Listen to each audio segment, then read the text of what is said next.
Okay, we will move off of the NBA into the G League firstly, and just want to talk a little bit about the G League Ignite, who continued to have some success against professional talent. Jalen Green had his best scoring performance at least, of the bubble with 26 points, and had some uh, left to right step backs, some spin jumpers, acrobatic layups. This dude's an athlete, and he is starting to figure out how to attack professional defenses.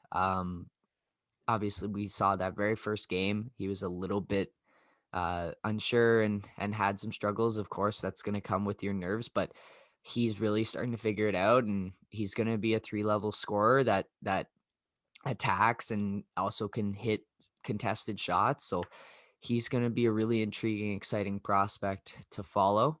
Obviously, Kuminga has just completely been solid in the body type. Already discussed it. Everyone's going to love him. It just depends how far up the board he rises, because there are some really top level prospects that were initially projected ahead of him. So it'll be interesting to see. But I want to talk about Isaiah Todd, who hits the game winner in their most recent game, the fadeaway bank shot at the buzzer. He's a little bit overlooked because of the other three guys who were for sure first round talents. But he has been a great stretch kind of four for this G League Ignite team. Shoots a lot of threes, plays some solid defense, and obviously if he's got a post game like that, it makes him just a little bit more intriguing for NBA teams out there. So shout out to Isaiah Todd. That was a fun game winner right at the buzzer. One of the it was a nice contested fadeaway.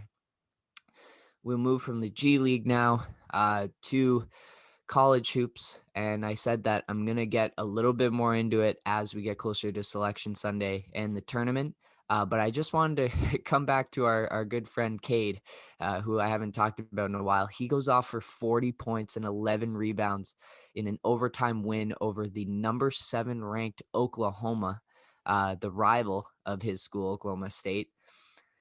He was just carrying the team. It was like they run a pick and roll, they would trap him, and then his guy would roll away, and the center would follow, and then he was just stuck in a one-on-one ISO scenario. It happened so many times where he'd attack, get fouled, or he'd have to shoot a shot that was super contested, but somehow he'd make it. Like 40 points in a college game is really difficult to do. Just there's less time in the games. Um, Really, really impressive performance. They do a lot of high low still with him, because he can really body up those smaller guards that are defending him. And what I've seen is, and people are going to start writing articles about this, is like he definitely IQ wise and skills wise, he's a top guy. But the thing that might separate him from being the next super duper star is the athletic tools, because right now he's big, but he's going up against smaller guards. If once the league starts figuring him out, they might start putting wings to defend him, and he may struggle, because right now he scores a lot based on his size, and you could say that about a lot of guys, but for him especially, it seems like he overwhelms smaller guards, or he shoots over smaller guards, and he doesn't necessarily have that upper echelon of athleticism to really attack guys. And so it will be interesting to see at the NBA level if he will maintain the same level of success when there are guys who are as fast as him, who are as quick as him, and as big as him.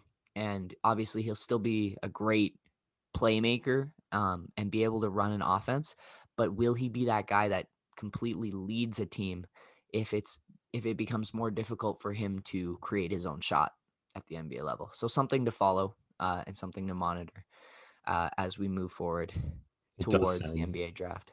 it does sound like this draft might be shaping up in a way almost similar to last draft, where there were like advantages and disadvantages in potential position, athletic ability, which kind of evened out the candidates to a point that the selection was more about fulfilling team needs as opposed to getting like the bona fide number one player. So it'll be interesting come draft time to see if how those highs and lows, strengths and weaknesses in each player situate in each team, and to what extent that determines the draft order. I think the key difference is while they'll have a lot of like similar talent at the top of the draft, the 2021 draft is just on another level Yeah, where like there's a lot of guys who are on the same level as was this year's draft, but just the talent level and the potential is just higher.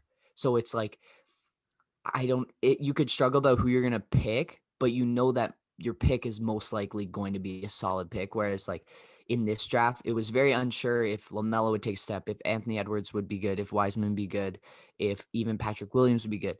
All those guys have turned out to be pretty solid so far, but there's just more certainty with this year's draft. And so it'll be interesting to see what the order shapes up like. There's still lots of time before the next yeah. draft. I'm getting way too ahead of myself. Just looking forward to even having that draft order to start speculating. Yeah. All right, we'll take a quick break and finish up with some hockey talk.